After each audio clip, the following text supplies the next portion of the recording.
법인 재정을 풍요를 계획하자. 내가 케리 킹스를 얼마 되는 방송 프로듀서 레너드 가족과 일하게 되기 몇 년 전이다. 케리는 63세로 애리조나 주 스코 데일에 독립한 상태에 돈을 많이 벌었지만 개인적인 돈이 거의 없었다. 돈이 필요했다. 풍요로움을 계획하다.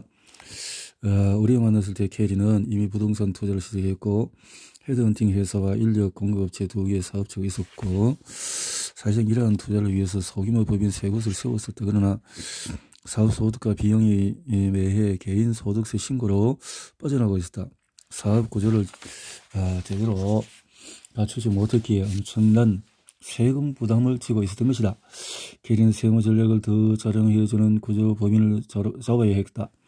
우리는 상황 분석 도표를 그렸고 케리는 8분도 되기 전에 8개 질문에 쉽게 답해줬다. 월 수입은요 15,000, 지출은요 매달 5,000, 세금을 제하면 사실 그게 다죠. 어떤 자산이 있나요? 부동산 100만, 또 우리 집, 또 어떤 부채가 있나요? 주택융자 20만, 부동산 70만, 그 밖에는요 개인연금 계좌에 3만. 당신은 무엇을 원하는가? 지금보다 월 현금 흐름이 3배로 맞추면 좋겠어요. 돈을 빌리기 위해서 어떤 기술을 하는가? 인력 관리 전문가의 헤드헌팅 회사도 있고. 질문 8.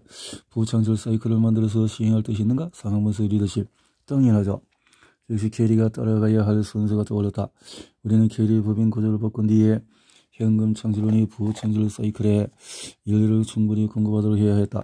상황분석 재정상태, 자유의 날, 법인 예측하기, 현금 창출론, 부창출 계좌, 자산 배분, 부채관리, 리더십, 사고방식 조정, 팀워크. 케리 킹슬리의 부창출 계획은 핵심 정보를 높이 펼쳐두고 나자 케리 킹슬리의 부창출 사이클 프로세스를 시작할 준비가 되었다. 상황 분석을 해보니 케리가 돈을 버는 능수하지만 잘 유지하지 못한다는 점이 분명해졌다. 케리의 재정 상태 여력에서 나를 놀러 넘어지게 한 것은 자산에서 벌어들인 소득이었다. 케리는 더 나은 방법으로 돈을 벌고 자산을 구조화해야 했다. 자유의 날을 보면 케리의 목표는 소득을 3배로 늘리는 것이었고 이는 월 45,000달러를 벌어야 함을 뜻했다. 케리는 법인 구조를 바꾸고 현금 창출을 강화해서 소득에서 더 많은 부분을 유지하고 사업을 키우며 어머니를 보살필 수 있었다. 케리는 법인을 즉시 손봐야 했다. 케리는 부동산 보유분을 법인 안에 넣어야 한다는 점을 알았지만 엉뚱한 법인을 택했다. 소규모 법인 하나는 사업체를 위해서 적절했지만 부채로부터 부동산을 보호하려면 유한 책임 회사가 필요했다. 게다가 현금 창출원에서 돈을 많이 벌었기에 매년 말 소규모 법인을 통해서 세금으로 빠져나가는 돈이 압도적으로 많았다. 훌륭한 회계사라면 회사 2군데 가운데 하나, 예를 들어서 헤드헌팅 회사는 일반 법인을 하고 나머지 하나인 인력 공급업체는 소규모 법인으로 해야 한다고 설명했을 것이다. 일반 법인 에서는 회사의 소득과 비용이 회사에 종속된다. 이 경우 케리는 회사에서 지급하는 봉급이나 회사가 지급하는 배당금으로 돈을 벌 터였다. 따라서 자산과 직원이 있는 헤드헌팅 회사는 소규모 법인으로는 불가능한 특정 세무 전략을 활용할 수 있었다. 케리는 또 일반 법인으로 소규모 법인과 관련된 마케팅, 관리, 서비스, 운영, 상품, 유통 이런 것을 1년 후 자유의 날 목표 현금 유입 4,500달러 월 사업 키우고 이름 줄이기 수입 자산 재정상태 요약 해서 이렇게 일반 법인이 지급할 비용은 소규모 법인의 세전 수입에서 나간다. 일반 법인은 비용을 공제할 뿐만 아니라 회계 연도의 끝을 1년 안에서 마음대로 정할 수 있고 그렇게 해서 세금 지급을 연기할 수가 있다. 법인은 중요하다. 100만 정자가 되고 싶다면 100만 정자처럼 행동해야 한다. 내가 아는 부자 대다수는 법인과 트러스트 그리고 자선단체를 몇 개씩 갖고 있다. 빌과 멜린다 게이츠 파운데이션이 그렇다. 이런 법인의 목적은 다음과 같다. 세무 전략을 극대화, 부채로부터 보호, 자산을 보호, 여러 수입원으로 부를 지속적으로 투자 기회를 최적화, 추정에 따르면 세법 내용이 6만 쪽에 이르지만은 미국 내 회계사 대다수는 의뢰인을 도와줄 때 그 가운데 50에서 100개만 활용한다. 아마도 그는 까르게 2005년 4월 15일에 미국인들이 세금으로 수백 달러를 더 지급했을 것이다. 당신은 자신의 계획을 뒷받침해줄 방법을 아는 재정 설계자나 회계사를 찾아내야 한다. 찾아보면 찾을 수 있다. 멘토에게 추천해달라고 해도 좋고 그 밖에도 여러 곳에서 알아볼 수 있다. 좋은 회계사는 부창출팀에서 가장 중요한 일원이 될 것이고 부유지에서는 더욱 중요한 역할을 할 터이다. 부채를 정리하고 부창출 사이클을 만들어 나갈 때 우리는 당신이 이미 부자인 양 생활 양식을 조정하려고 한다. 당신의 부를 기쁘게 맞이하게 하기 위해서다. 돈은 혼돈 속으로 오지 않으므로 당신은 부를 반기고 보호할 수 있는 집을 만들어야 한다. 개인은행 계좌가 아니라 법인의 돈을 보존하면 몇 가지 이점이 있다. 가장 큰 이점은 자산을 적절히 보호하고 위험을 최소화하여 자산 기반을 키우고 유지할 모든 기회를 누리게 되고 결과 부를 키우고 유지할 수 있다는 면이다. 사업체, 부동산, 지적재산, 특기기술, 공정, 서비스, 상품 등 최소한 자산을 보호할 수는 있다.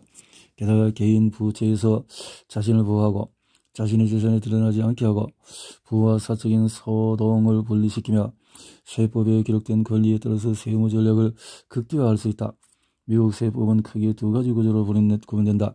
하나는 직원을 위한 세법이고 하나는 법인을 위한 세법이다. 알다시피 직원은 소득에 따라 세금을 매기고 대개 이 세금을 수당해서 공제된다. 반면에 법인은 스스로 세금을 관리한다.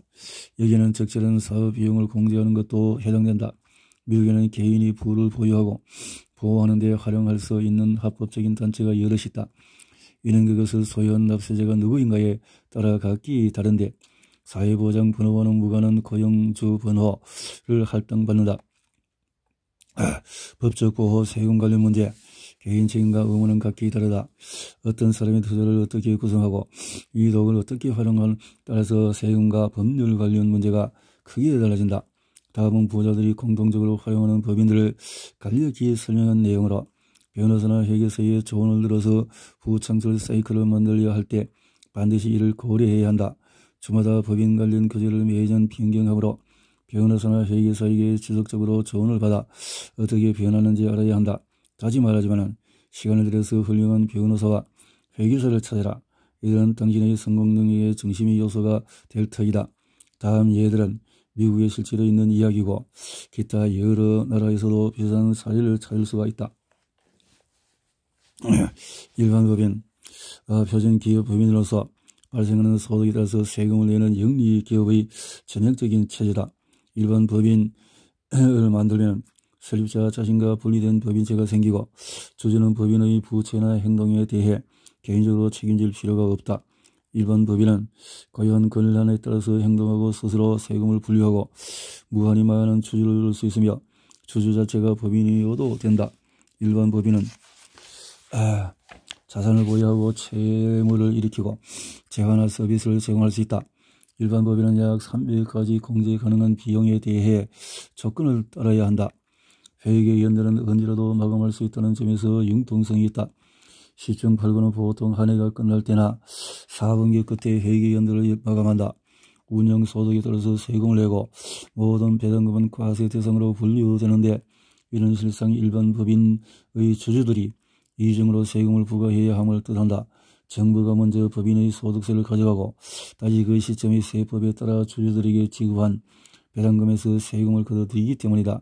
그러나 장점을 보자면 일반 법인은 회사가 벌어들이는 초기 5만 달러에 대해서는 세금 부과율이 낮다는 점이 있다. 일반 법인을 만들어 그것을 고용해 다른 법인을 관리하는 방법은 우리가 캐리 킹슬러에게 제안한 것으로 현금 흐름을 여러 회계 연도에 재분배하고 여러 세금 공제 혜택을 받을 기회가 생기게 되기도 한다. 소규모 법인, 코퍼레이션, 대기업 규모가 작은 회사로 주주가 75명 이하지만 일반 법인과 마찬가지로 정부가 인간 법인으로서 주주를 법적 책임에서 보호해준다. 모든 손익이 곧바로 주주에게 넘어가고 주주가 세금을 책임다. 그러나 주주는 일반 법인의 경우처럼 이중으로 세금을 물지는 않는다. 그래서 제시와 비슷한 모양이 된다. 소규모 법인은 거의 150개 가량 되는 비용 공제 조건을 맞춰야 하고 복합 기업 전략의 일환으로 사용할 수가 있다. 신생기업에도 유리한 것이 회사 손실을 개인에게 넘겨서 개인 소득이 적게 표시되게 할 수도 있기 때문이다. 의회와 국세청은 이 법안으로 소규모 법인 소유들이 기타 손실에 대해서 손실을 활용하는 이런 방법을 제공하여 사업 시작을 장려하고 있다. 회사가 더 소득을 많이 벌어들이기 시작하면 소유주는 쉽게 일반 법인으로 전환할 수 있다. 합자회사, 리미티드 파트너십. 합자회사는 주식회사가 아니라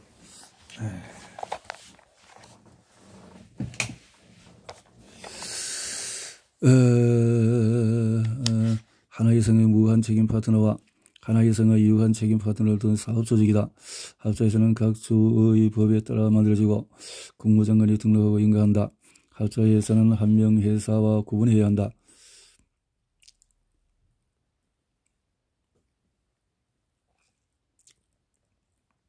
한 명 회사는 독립된 세금 적용단체가 아니라 통과회사인데 설명하자면 사업소득이 회사를 통과하여 파트너들에게 전달되면 파트너가 자신이 배당받은 손익을 소득세로 신고하는 방식이다. 합자회사에서 무한책임 파트너는 사업을 관리하는 적극적인 투자자들이고 그 채무와 법적 책임을 맡아야 한다. 자산이 많든 적든 이들은 100% 그 자산을 책임져야 한다. 유한책임 파트너는 현금 흐름은 나누어 갖지만 사업 권한은 없는 소극적 투자자다. 이들은 투자에 대한 책임 외에는 다른 책임을 지지 않는다. 무한책임 파트너는 주식회사인 경우가 많은데 회사는 재무와 법적 책임을 모두 떠맡지만 그 회사의 지분을 소유할 한 사람은 책임이 없다. 무한책임 파트너의 자산은 늘 위험에 드러나 있게 된다. 파트너는 누구나 현금 혹은 그와 견줄 만한 가치가 있는 것, 이를테면 토지나 노동 제공으로 사업 재정에 기여해야 한다. 유한책임 파트너는 관계자들이 동등한 입지를 원하지 않거나 어떤 관계는 소극적이고 책임을 맡지 않는 상태가 되기를 원하는데 다른 이들은 사업을 관리하고자 할 때 적절하다. 가족합자회사, 패밀리 리미티드 파트너십. 가족합자회사는 대다수 파트너가 가족 구성을 한 합자회사다. 유산세에 관련한 법률을 미뤄주는 이 회사는 가족의 자산 보호와 재산 보호에 유리한 도구다. 가족합자회사의 구조는 합자회사와 동일한데 다만 부모나 조부모가 자산을 넣고 무한책임 파트너로 활동하고 유한책임 파트너 이익을 자식이나 손자에게 준다는 점만 다르다. 다시 말해서 부모가 자산을 포기하는 대신에 통제력은 유지한다는 뜻이다. 소득세 지급 의무는 자동적으로 파트너에게 넘어가지만 현금은 오직 무한책임 파트너의 처분에 따라서 분배된다. 가족합자회사에서는 14세 이하 아동은 세금을 내지 않지만 14세가 되는 대로 소유 지분에 따라서 세금을 지급해야 한다. 유한책임회사 LLC, 유한책임회사는 합자회사도 아니고 주식회사도 아니다. 이것은 주식회사와 합자회사의 장점을 조합한 조직회사다. 책임보호를 위한 독립법인으로 유한책임회사는 유한책임이라는 이점이 있다. 유한책임회사는 참가자는 회사의 부채에 대한 개인 책임으로 보호를 받고 단지 회사에 투자한 만큼만 책임진다. 또한 일반 법인으로 과세되기를 원하지 않는 한 합자회사 방식으로 과세가 통과되는 이점을 누린다. 유한책임회사 관계자는 회원이라고 하며 관리자인 회원이 사업 결정을 주도하긴 하지만 모든 회원이 동등하게 대우받거나 조직 운영 방안의 계약 항목에 기록된 대로 대우받는다. 유한책임회사는 세금과 책임 관점에서 소규모 법인과 동일하지만 연간 보호 조건과 기타 유동적인 세금 처리법 덕분에 오늘날 가장 인기 있는 법인 구조가 되었고 특히 부동산 투자 분야에서 인기를 끌고 있다. 트러스트란 한 사람 이상의 재산의 법적인 권리를 갖도록 하기 위해 만든 합법적인 조직이다. 트러스트에는 대개 세 부류의 관계자가 있다. 트러스트 설립자, 양전의 트러스트를 만든 사람, 두 번째 수탁인, 또 세 번째 신탁 수익자. 트러스트는 독립법인으로 유산 상속 계획에 활용하며 때로는 자산 보호 목적으로 만든다. 전형적으로 채권자의 손길이 미치지 않고 기타 부채 청산 의무에서 보호받지만 오직 취소할 수 없는 경우, 다시 말해서 양도인이 바꿀 수 없는 트러스트인 경우에만 가능한데 늘 이렇게 되지는 않는다. 예를 들어서 가정 리빙 트러스트는 취소가 가능해서 이원은 금의를 받지 않아도 되지만 책임 보호는 되지 않는다. 따라서 리빙 트러스트가 있는데 자산을 보호하고 싶다면 책임에서 자신을 보호할 또 다른 회사나 법인이 필요하게 된다. 트러스트는 또한 수익자 자신도 정해진 날짜가 되기 전에는 건드릴 수 없으며 경우에 따라서 일정 재산을 면세로 증여하기 위해서 활용할 수도 있다. 나는 항상 트러스트를 법인과 회사 모두를 아우르는 조직으로 만들어서 당신이 아니라 트러스트가 당신 사업체들의 관계자로 기록되게 하려고 권한다. 세무전략 극대화하기. 내 경험에 따르면 대다수 사업주와 투자자는 합법적인 사업 공제를 제대로 활용하지 않는다. 공제 가능한 사업 비용을 개인 기금으로 지급해버린다.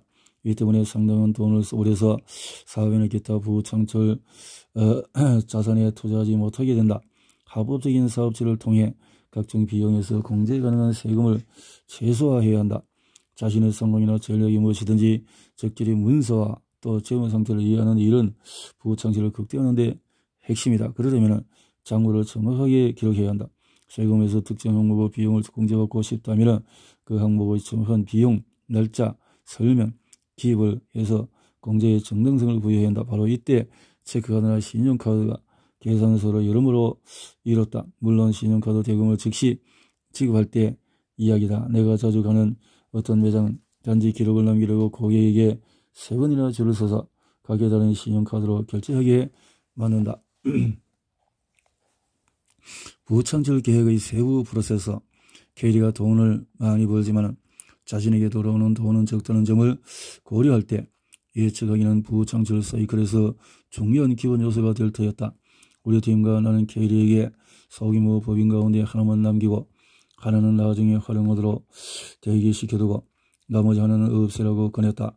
그런 뒤에는 부동산 투자를 위해서 유한 책임 회사를 세우고 헤드헌팅 회사를 위해서 일반 법인을 세울 준비를 했다. 캐리의 사업이 잘 되고 있기는 했지만 우리 둘 다 그것이 현금 창출원으로서 개선할 여지가 있다고 생각했다. 캐리는 서비스와 함께 판매할 상품을 만들었지만 기만큼 수입이 들어오지는 않았다. 우리는 마케팅 계획을 적용하고 서비스와 몇몇 상품을 묶어서 판매해 이익이 나도록 조정했다. 캐리가 기존 회계서를 회고하고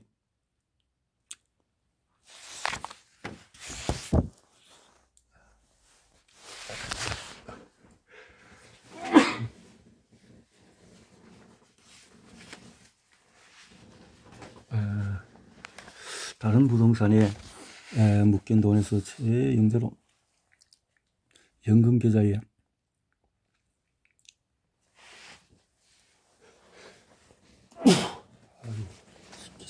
이렇게 하여 총 43만 달러를 다양한 방식으로 공격적인 소득 발생 자산에 투자할 수 있게 되었다.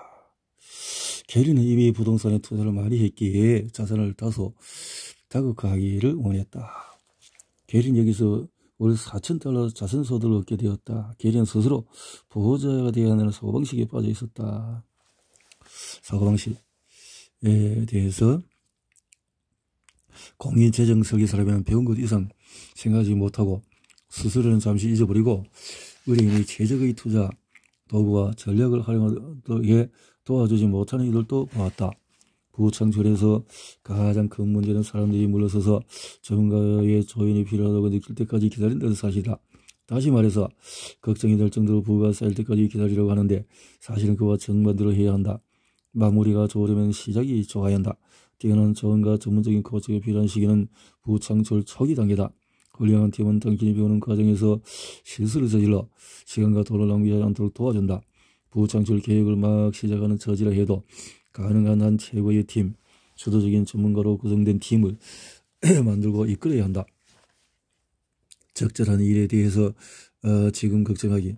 캐리는 법인을 조정하고 정비하고 낮아 현금 창출은 키우기와 부창출 사이클에 연료 공급하기에 집중할 수 있게 되었다.